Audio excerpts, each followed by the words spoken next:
자, 오늘 본문 말씀은 그때에 이렇게 말했습니다. 그때가 언젠가면 이스라엘 백성들이 시내산에서 하나님의 십계명을 받은 그때, 십계명을 받고 모세가 시내산에서 내려오니 이 백성들은 아론을 중심으로 밑에서 금송아지를 만들고 하나님을 배반한 이 사건을 말합니다.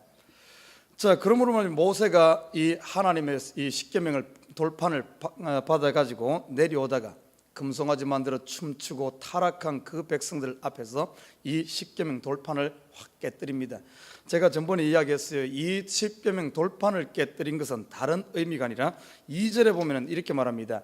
내가 깨뜨린 처음 판에 쓴 말을 이렇게 말합니다. 네가 깨뜨린, 모세 네가 깨뜨린, 이 말은 모세 네가 단순히 너 개인적으로 네 열불나서 깨뜨렸다 이런 의미가 아니라 네가 깨뜨린, 다시 말해 하나님이 언약을 세운데, 하나님께서 언약 세운데 이스라엘 백성들이 그 언약을 파기했다 이런 의미가 있어요.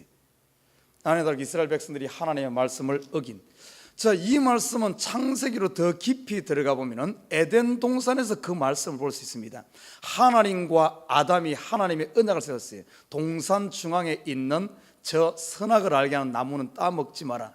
그러나 이 언약을 누가 깨뜨렸는가? 하나님이 깨뜨린 것이 아니라 아담이 깨뜨렸습니다. 네가 깨뜨렸다는 거예요. 사람은 하나님과 약속하고도 깨뜨리고 사람은 하나님께 범죄하고 사람들은 지멋대로 가지만은 언약을 깨뜨리는 것은 사람이지만은 하나님은 언약에 신실하신 하나님이라는 사실입니다. 죄를 짓는 것은 하나님이 죄를 지어 우리를 유혹하고 우리를 시험 들게 하는 게 아니에요. 유혹되는 것은 내가 유혹되는 것이고 내가 시험 드는 것이고, 하나님은 변함이 없으십니다. 하나님의 사랑은, 우리를 향한 그 사랑은 똑같아요. 변함이 없어요. 결과적으로 내가 내 마음에 따라서 하나님이 더 사랑스럽기도 하고, 하나님이 나를 미워하는 것 같이 느껴질 때지, 내가 그런 것이지 하나님은 동일하신 하나님인 줄 믿습니다. 오늘 본문에서도 보면은 이 언약을 깨뜨린 것은 네가 깨뜨렸다, 너희들이 깨뜨렸다. 언약을 깨뜨리고 죄를 지었음에도 불구하고 하나님은 변함이 없으십니다. 그래서 오늘 본문에 보면은 어떻게 하면 다시 회복하시는 분이 하나님을 보게 됩니다. 첫 번째 언약을 깨뜨렸지만은 그 깨뜨렸다고 그냥 버린 것이 아니라 다시 그들에게, 모세에게 너는 돌판 둘을 만들어 다시 올라와라. 하나님께서는 다시 하나님이 직접 그 판에다가 십계명을 새겨서 다시 주는 거예요. 회복된 하나님의 언약을 볼 수가 있습니다. 제가 그렇습니다. 이 율법, 하나님께서 우리에게 율법을 먼저 주었는데도 우리 인간 측면에서 그 율법을 지키지 못하고 깨뜨렸습니다. 만약에 하나님께서 우리에게 주신 이 율법을 온전히 지킨다면 그 율법으로 말미암아 하나님의 의에 이룰 수 있습니다. 그러나 그것을 지키지 못했어요. 우리가 깨뜨렸습니다. 그럼에도 하나님은 포기하지 않으시고 제2의 언약 되시는, 두 번째 돌판 되시는 이 예수 그리스도를 보내서 결국에는 하나님의 뜻을 성취하시는 하나님을 볼 수가 있습니다. 하나님은 절대 포기하지 않아요. 우리가 비록 넘어지고 죄짓고 실수하고 쓰러진다 할지라도 하나님은 다시 불러서 일으키는 줄 믿습니다. 내가 비록 하나님의 음성에, 하나님의 콜링에 아멘으로 순종하지 못했다 할지라도 하나님은 그런다고 해서 버리지 않아요. 저 신학교에서 저도 강의를 한 8년 했습니다만은, 신학교에 가보면은 나이 드셔서 한 50대, 60대 부름받고 오시는 분들이 참 많아요. 물어보면은 전부 그분들을 하나님이 60대에 부른 게 아니에요. 10대, 20대에 불렀음에도 불구하고 그때는 돈이 좋고 세상이 좋아서 그렇게 쫓아가다가, 그래도 하나님은 포기하지 않으시고, 그래 네가 세상이 좋냐 한번 해봐라. 결국에는 50이 되고 60이 돼서 하나님께서는 결국에는 부르시는 하나님, 이 하나님을 우리 한마디로 신실하신 하나님이다 이렇게 표현할 수가 있어요. 저와 여러분이 믿는 하나님은 신실하신 하나님이에요. 변함이 없는 하나님이신 줄 믿으시기 바랍니다. 좀 안 된다고 해서 낙심하지 말아요. 좀 힘들다고 해서 포기하지 말아요. 하나님이 우리를 향한 사랑은 전혀 변함이 없다는 사실입니다.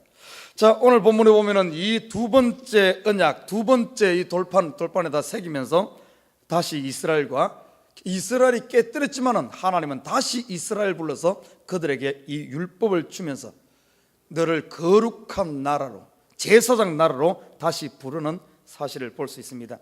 그래서 모세가 다시 시내산 올라가서 40일 동안 있으면서 금식하면서 이 하나님의 말씀을 받습니다. 자, 말씀을 받고 나서 하나님께서 모세에게 뭐라 그랬는가 하면, 이 두 번째 돌파는 이제는 어떻게 하라 그랬는가 하면, 이 시띠나무로, 시띠나무, 다른 성경에서는 조각목이다 이렇게 표현합니다. 이 광야 지역, 애국과 이스라엘 사이의 그 광야 지역에 자라는 아카시아 나무입니다. 여러분, 이 아카시아 나무는 어떤 특성이 있는가 하면 굉장히 내구성이 강합니다. 그리고 바다에 보면 배를 만드는 재료로 이 아카시아 나무를 씁니다. 우리 예전에 제가 시골에 자랄 때 우리 동네 주위에 아카시아 나무가 엄청나게 많았습니다. 그래서 이 봄이 되면은 아카시아 꽃이 피면 온 동네가 흰 꽃으로, 아카시아 꽃이 있잖아요, 흰 꽃으로 둘러싸이고 냄새가, 향기가 굉장히 강합니다. 그리고 아카시아 꿀이 굉장히, 우리 동네에서는 꿀을 양봉을 하는 사람이 없는데 아카시아로 둘러싸여 있으니까 이 아카시아 꽃이 필 때는 그 읍내에서, 다른 동네에서 벌을 싣고 와가지고 거기서 양봉을 하고 그랬어요. 그래가지고 이 아카시아가 워낙 많으니까 나중에 이것이, 그러니까 아람들이까지 큽니다. 보통 아카시아 나무는 그렇게 크지 않거든요. 그런데 워낙 오래되니까 아람들이로 커. 그러니까 이 아카시아를 다른 시내에 있는 사람들이 누가 그걸 사가지고, 알고 보니까 그걸 왜 샀는가, 우리가 봤을 때는 아카시아는 아무 쓸데없고 이 꿀 그거 내는 거하고 이 불 떼는 것밖에 못 쓰는 줄 알았는데 그것을 다 사가지고 배 가더라고요. 보니까, 알고 보니까 그걸 가지고 이 바다에 배를 만드는 데 사용한다 그래요. 왜냐하면 이 물에 강하다 그래요. 그래서 배를 만들면 바다에 뛰어나도 그게 썩지 않고 오래 간답니다. 그래서 오늘 여기서도 보면 이 법궤를 만드는 재료가 아카시아 나무로, 이 조각목, 오늘 시띠나무를 가지고 만듭니다. 이걸 가지고 이 법궤를 만들어, 이 궤를 만들어 그랬습니다. 하나님께서 이 궤를 왜 만들어 그랬을까? 이 궤 속에다 이 십계명 돌판을 넣으라 그랬어요. 여러분, 우리가 돌 걸으면 굉장히 강한 거예요. 돌에다 뭐 새겨놓으면 오래 갑니다. 보통 1000년도 가고 2000년도 갑니다. 그러나 예를 들어 10,000년이 지나고 뭐 오래 지나면 결국에 이것도 소실돼. 그래서 하나님께서는 이 하나님의 법, 이 십계명, 하나님께서 직접 새긴 이 십계명을 나무 속에다, 이 법궤 속에다 이것을 보호하라 그럽니다. 이 의미는 어떤 의미가 있는가 하면 쭉 보십시오. 여러분, 이 십계명은 뭘 말하는가 하면 말씀을 말하고 있어요. 말씀, 핵심적인 하나님의 말씀을 돌에다 새겼다는 것은 어떤 의미인가 하면 영원히 변치 않으라는 이런 의미거든요. 여기 돌에 새겼다 이 말은, 하나님의 말씀은 어디에다 새겨야 되는 줄 압니까? 우리 마음판에다 새겨야 돼. 그런데 이 시대에 보면 사람들이 하나님의 말씀을 마음판에다 새기는 것이 아니라 머리에다 갖다 새겨. 머리에 갖다 새기니까 어떤가 하면 기억하다가 잊어버려요. 시간 지나면 잊어버립니다. 이 마음판에다 새기라 이 말은, 하나님의 말씀이, 마음은 우리를 움직이는, 손에다 새기고 뼈에다 새기고 살에다 새기고 우리 삶에다 새겨야 돼. 삶에다. 이 돌에다 새긴 이 십계명, 그리고 이것을 어디다 보호해야 되는 줄 압니까? 궤 속에다 보호하는 거예요. 궤 속에다 보호한다는 것은, 이것은 아무리 많은 시간이 지나도 변질되지 않는 안전한 걸 말이에요. 그리고 이 궤를 열지 않았습니다. 이걸 한번 그 속에 집어넣은 것은 이스라엘 백성들조차도 그것을 열고 이렇게 못했어요. 여러분 알다시피 한번 이 사사기 때입니까? 사무엘상입니까? 사사기 때입니까? 이스라엘 백성들이 그 법궤를 빼앗겼다가, 사사기 때죠, 그죠? 뺏겼다가 그것을 나중에 돌아왔고 그것을, 이 법궤를 열고 그 안에 봤다가 수많은 사람들이 죽은 사건이 있지 않습니까? 그만큼 그것을 보호를 했어요. 이 말은 어떤 의미가 있는가 하면, 하나님의 말씀을 우리 마음판에 딱 새겨가지고 이것을 귀중하고 영구히 보존해야 되는 이런 의미가 있어요. 그래서 법궤 속에, 그것도 이 뒤에 보면은 모세가 하나님의 성막을 지을 때는 이 법궤를 금으로 쌌습니다. 금 자체도, 여러분 보십시오, 시띠나무 자체도 변질되지 않는 내구성이 강한 나무에다가 거기다가 변질되지 않는 금으로 싸가지고 그것을 지성소에 보관했습니다. 영원히 변치 않는 그곳에 아주 소중하게 보관했다는 거예요. 여러분, 하나님의 말씀을 우리 마음판에 새겨가지고 이렇게 이 말씀 중심으로 변질되지 않는 이런 상태로 우리가 말씀 중심으로 살아야 될 줄 믿습니다. 말씀 중심으로 서야 돼요. 이 말씀을 벗어나서 살다 보니까 자기 멋대로, 사람마다 자기 멋대로 자기 중심으로 신앙을 하게 됩니다. 신앙은 그게 아니에요. 하나님 중심에 내가 변화되어지는 것이지, 나는 변화되지 않고 내 필요한 것만 하나님의 말씀을 따담아서 쓰는 것이 아니라는 사실입니다. 순종이라는 것은 뭔가 하면 하나님 말씀에 내가 깨어지고 내가 그 앞에 하나님 말씀에 맞춰야 되는 거예요. 오늘 그것을 이 십계명을 보관하는 걸 보십시오. 그것을 돌판에 새겨서 궤 속에다 넣고 이것을 영구히 보존하게 하는, 아무튼 저와 여러분이 이 말씀을 매일매일 삶 가운데 이 영구히 보존할 수 있는 길은 딱 한 가지예요. 이 말씀이 내 삶이 되고 생활이 되게 되면 그것은 누가 빼앗아가지 못합니다. 이 말씀을 머리다 기억하고 지식으로 알게 되면 더 좋은 지식, 내가 알지 못하는 새로운 지식이 왔을 때는 변질돼 버립니다. 그래서 이 마지막 때가 되면 누가 교회를, 이 하나님을 뭡니까, 이 교회를 깨는 줄 압니까? 신학자들이 깨. 신학자들이 딴 데서 교회 파괴하는 거 아니에요. 외부에서 교회를 헐고 이렇게 하는 것 아닙니다. 교회가 무너지는 것이 딴 데서 무너지는 게 아니에요. 교회의 가장 내부적인 이 신학자 머릿속에 이 말씀을 기억했던 사람들, 이 머릿속에 지식으로 이 말씀을 받게 되면 더 어차피 세상은 발달되게 돼 있어요. 세상은, 지식은 계속해서 발달되고 있습니다. 요즘에 신문에 보면 그런 이야기 나올 거예요. 이 신의 입자 해가지고 뭐 새로운 뭐 입자 그게 나왔잖아요. 예전에는 분자가 가장 큰 단위였습니다. 분자를 보니까 그게 아니더라고요. 양자와 뭡니까, 이게 있어가지고 뭐 양성자 이걸 하고 더 작은 원자라는 이 작은 단위를 찾아냈잖아요. 그러나 요즘에는 힉스 뭐 입자라 그래가지고 신의 양자, 그걸 더 깨뜨려 보니까 더 작은 것이 존재한다는 거예요. 그럼 지금까지 알고 있었던 분자가 제일 큰 것이요, 양적 뭡니까, 더 원자를 발견했을 때 또 그 다 지식이 그 것입니다. 틀렸던 거예요. 지금 원자가 가장 작은 단위인 줄 아는데 아닌 거예요. 틀린 거예요. 더 작은 단위가 있는 거예요. 우리가 보십시오. 지금 보면 우리 사람 몸을 보면 뭐 DNA로 구성된 DNA 있잖아요. 요즘에 보면 DNA보다도 더 깊은 단계로 또 이렇게 연구해서 찾아내는 거예요. 내가 알고 하나님의 말씀을 지식으로 알게 되면 더 나은 지식 교면 다 무너집니다. 하나님의 말씀은 지식으로 할 것이 아니라 신비에 새겨야 돼요. 신비에, 가슴에 새기고 이것이 삶이 되어서 내가 체험하고 나면은, 귀로만 듣는 것은 눈으로 본 사람이 와서 이야기해버리면 귀로 들은 것 헛것입니다. 그래서 욥이 어떻습니까?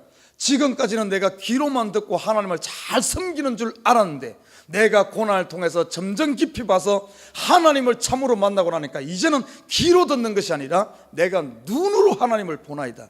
눈으로 보고 나면은, 이거는 귀로 듣는 거 100번 듣는 것보다 눈으로 한 번 보는 것이 더 확실하다는 거예요. 하나님을 우리가 체험하고 만나는 것은 뭔가 하면 신비에 새기고 이렇게 눈으로 보고 손으로 만지는 우리가 신앙을 해야지, 삶에 체험하는 신앙을 해야지. 이 체험은 어디에서 일어나는 줄 압니까? 순종할 때. 하나님의 이 역사들은 순종할 때 전부 내가 눈에 보이지 않는 세계가 순종할 때 눈에 보이는 세계로 바뀌어버립니다. 이게 복이란 거예요. 우리가 이야기하는 복이란 단어가 거기에 있어요. 막연히 그냥 가지고 있는 게 복이 아닙니다. 막연히 가지고 있는 게, 복은 눈에 보여지는 거예요. 이게 전부 하나님의 복은 어디로부터 오는 거예요? 순종할 때 일어나는 거예요. 순종할 때. 여러분, 나무를 보십시오. 나무를 보면은 둥치에서 열매가 맺히는 게 아니에요. 열매는 항상 가지 끝에서 맺힙니다.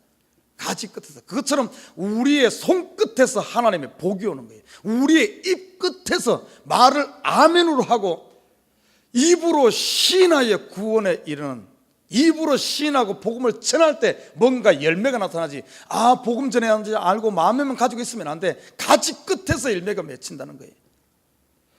이 순종에서 얻은 이것은 그 누구도 빼앗아 가지 못해. 왜? 내 삶이고 내 몸이고 내 영혼인 거예요. 그냥 이 하나님의 말씀을 이 영구히 보는 마음속 깊숙이, 오늘 보면은 이 궤 속에다 보관한 것, 돌비에 새겨가지고 이 한 사실을 보게 됩니다. 아무튼 저와 여러분 이 말씀을 삶으로 적용하시고 삶이 되시기를 주님을 부탁드립니다.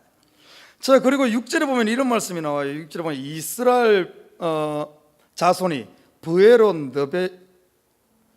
버네아간에서 발행하여 모세라에 이르러서는 아론이 거기서 죽고 거기 장사되었고 그 아들 엘르아살이 그를 이어 제사장에 직임을 행하였으며.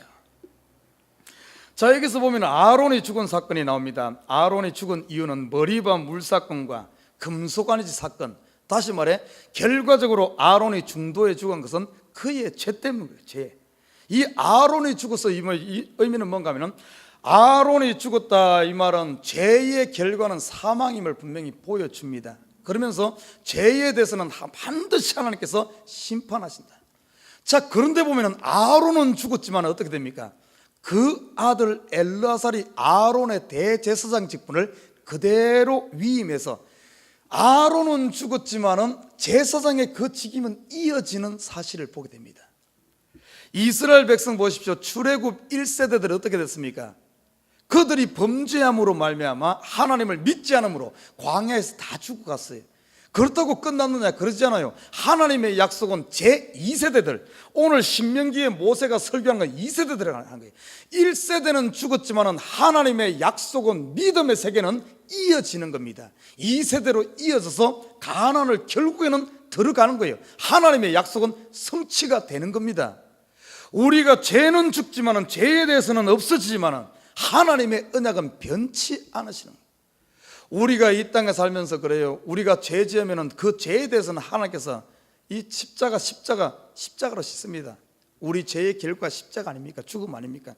그러지만은 하나님의 약속은 우리를 통해서 이어지는 거예요. 없어지는 것 아닙니다. 우리의 영은 살아서 천국으로 이어지는 줄 믿습니다. 하나님의 약속은 변치 않아요. 그래서 오늘 보면은 이 이야기를 그냥 지나가면서 한 것 같지만 그러지 않아요. 똑같은 의미입니다. 보십시오.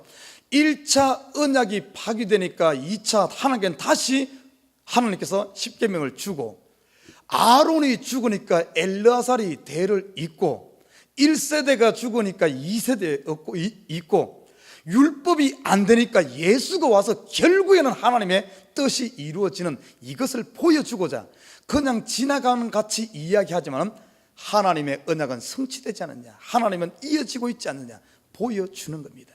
아론은 죽었지만은 엘르아살이 대신 그것을 하는 이 모습을 바라볼 수가 있습니다. 그래서 여기서 볼 수 있는 하나님은 어떤 하나님인가? 신실하신 하나님이요, 변치 않으시는 하나님이요, 궁극적으로는 결국에는 이루시는 하나님이라는 사실입니다. 지금 여러분의 기도 보십시오. 지금 때가 안 맞아서 아직 응답 안 된 것 같지만 궁극적으로는 여러분의 기도가 응답되는 줄 믿습니다. 여러분의 영혼이 천국에 들어가게 돼 있어요. 예수 믿는 사람이 궁극적으로는 지금 안 되는 것 같지만 궁극적으로는 복받게 돼 있습니다. 그렇게 돼 있어요. 오늘 이스라엘 이 본문을 보면 그렇습니다. 자, 그리고 오늘 7절에 보면 참 재밌는 표현이 소개되고 있어요. 또 거기서 발행하여 굽고다에 이르러 굽고다에서 발행하여 욥바다에 이른즉 그 땅에는 시내가 많았었으며. 자, 이스라엘 지금 지나고 있는 땅이 어떤 땅인 줄 압니까? 광야 땅이에요. 광야 땅. 광야 땅인데 이렇게 지나고 나니까 어떤 곳이 도착하는가 하면 시내가 많은 곳. 여기서 욥바다란 이 단어의 뜻은, 욥바다란 지명의 이 의미는 어떤 의미가 있는가 하면 상쾌하다, 이런 의미가 있어요. 여러분 보십시오.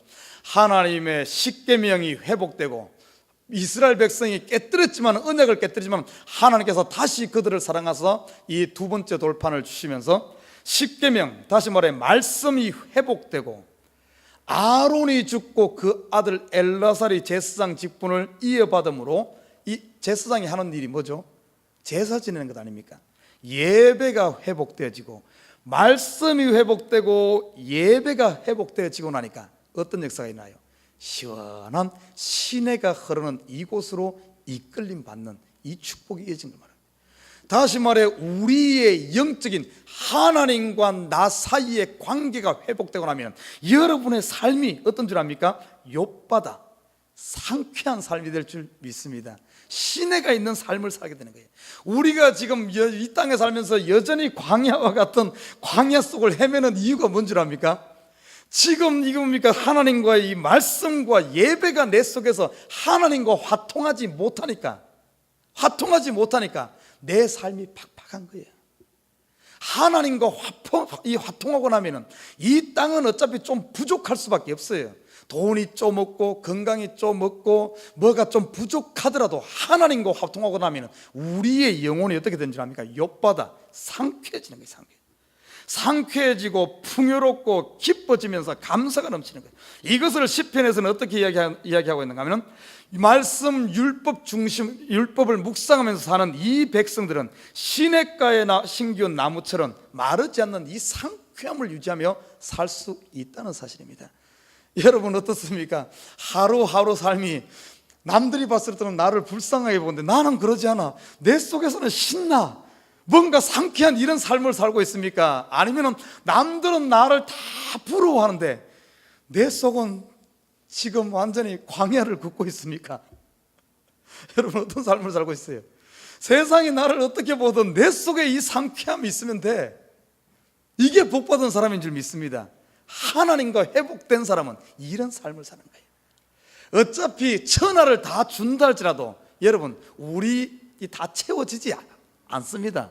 어차피 부족하게 돼 있어. 중요한 것은 뭔가 하면은 이 말씀 회복과 예배 회복을 통해서 이 욥바다에 이르게 되면은 비록 그곳이 광야라 할지라도 그곳에 시내가 풍성하게 흐르는 거예요. 성경에 보면은 그런 비슷한 내용이 소개되어 있어요. 이스라엘 백성 출애굽할 때 보면은 그들이 맞삽니까? 어디 물이 없어가지고 막 그 이스라엘 백성들은 막 불평하고 이런 때가 있어요. 그래가지고 하나님께서 그들에게 물을 주고 그 어려움을 이기고 납니다. 그리고 나니까 그들을 하나님께서 어디로 이끄는가 하면은 이 오아시스 도시로 이끕니다. 오아시스. 종려 70주가 있고 물샘 12이 있는 그곳을 이끌어서 잠시 그 광야 한가운데서 오아시스의 상쾌함을 맛보게 하는 역사가 일어납니다. 그것처럼 그래요. 우리가 살고 있는 이곳이 비록 광야라 할지라도 하나님의 말씀에 순종하고 예배가 회복되어지고 한 땅에서 싹 풀리고 하늘에서 풀리고 나면은 어떤가 하면은 오아시스를 맛보는 줄 믿습니다. 이게 우리가 살아야 할 삶이. 오늘 그래서 그냥 지나가면서 쓱 과거를 지나가면서 이야기하는 것 같지만 이 핵심적인 것을 모세가 지금 건드리고 있는 겁니다. 이 2세대들에게 그런 핵심을, 삶의 원리, 삶의 핵심, 축복의 이 통로를 가르쳐주고 있는 거예요. 그냥 설교하는 것이 아니고 우리가 이런 거쳐왔다 이렇게 말하는 게 아니에요. 아론의 이야기도 아론이 죽고 엘라살이 그걸 이어받는 거라든지 지금 여기도 오아시스 도시 물샘 있는 게 이야기하는 거 다 의미가 있다는 사실입니다. 그러면서 10절과 11절에 보면 어떤 말씀이 나오는가 하면, 이스라엘이 비록 하나님 앞에 범죄하고 그랬지만은 하나님께서는 모세의 중보를 통해서 그들을 멸하지 않고 모세의 중보를 통해서 이들을 다시 가나안으로 인도하는 이 역사. 다시 말해 우리는 범죄했지만 예수 그리스도를 보내심으로 하나님의 은혜, 하나님의 사랑을 보내심으로 예수의 중보로 말미암아 우리가 하나님과 화목되어지고 우리와 하나님 사이가 화통해져서 우리가 사람이 어디로 왔습니까? 하나님으로부터 왔잖아요. 하나님으로부터 와서 어디로 돌아가는가 하면 약속의 땅 천국으로 인도하는, 그래서 그쪽으로 궁극적으로 인도하는 그것을 11절에서 이야기해주고 있습니다. 여호와께서 내게 이르시되 일어나서 백성 앞서 진행하라. 내가 그들에게 주리라고 그 열조에게 맹세한 땅에 그들이 들어가서 그것을 얻으리라 하셨느니라. 예수로 말미암아, 예수의 충보로 말미암아 저와 여러분 이 사실, 하나님이 이루신 이 사실에 대해서 믿음으로 나아가는 자들 반드시 약속의 땅, 우리의 약속의 땅이 어디입니까? 천국을 선물로 주신 줄 믿습니다. 성경은 그걸 보여줘요. 이스라엘 백성들이 약속의 땅에 들어가서 차지합니다. 그것이 결국에는 누구 이야기인가 하면 저와 여러분의 이야기예요. 남의 이야기가 아닙니다. 아무튼 저와 여러분 하나님의 말씀 가운데 서시고 절대 흔들리지 말고 이 말씀을 마음판에 딱 새기고 순종하면서 따라감으로 말미암아 이 복들, 시원한 광야 가운데 시내의 축복도 누리시고 궁극적으로는 천국이 우리에게 약속되어 있으니까 소망 가운데 살아갈 수 있는 저와 여러분 되시길 주님을 부탁드립니다.